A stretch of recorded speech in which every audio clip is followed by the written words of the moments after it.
ছাত্ৰ-ছাত্ৰীসকল, এইখন হৈছে এনুৱেল এক্সামৰ অসমীয়া কুৱেশ্যন পেপাৰ। ইতিমধ্যে আমি ভালেকেইখন কুৱেশ্যন পেপাৰ আপলোড কৰিছোঁ। বহুতে কমন আহা বুলি কৈছে।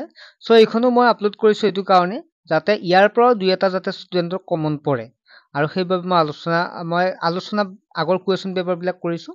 এইখনত জাষ্ট মই কুৱেশ্যন পেপাৰখনহে শ্বেয়াৰ কৰিম। ছাত্ৰ-ছাত্ৰীসকল, তাৰ আগতে তোমালোকে অৱগত হয়েই বা যিসকলে নহয় তেওঁলোকক জনাব বিচাৰিছোঁ আমাৰ এটা অনলাইন টিউশ্যন য'ত মেথছ, ছায়েন্স, ছ'চিয়েল ছায়েন্স আৰু ইংলিছ সম্পূৰ্ণ পঢ়োৱা হ'ব, সম্পূৰ্ণ নোটছ দিয়া হ'ব, নোটছ কিনাৰ প্ৰয়োজন নাই। তোমালোকৰ এডমিশ্যন হৈ আছে। কোনো ছাত্ৰ-ছাত্ৰীয়ে জইন হ'ব বিচাৰে, যিটো হোৱাটছএপ নাম্বাৰ আছে এই নাম্বাৰতে SMS কৰি জইন হ'ব পাৰে। আৰু লগতে চেনেলটো ছাবস্ক্ৰাইব কৰি ৰাখিবা, তেতিয়াহ'লে নতুন নতুন ভিডিঅ'বিলাক বা ইম্পৰ্টেণ্ট ভিডিঅ'বিলাক পাই থাকিবা। এতিয়া আমি কুৱেশ্যন পেপাৰখন আমি জাষ্ট শ্বেয়াৰহে কৰিছোঁ। তোমালোকক যিহেতু ইতিমধ্যে ভালেখন কুৱেশ্যন পেপাৰ আলোচনা কৰিছোঁ, এইখন তোমালোকে চাবা।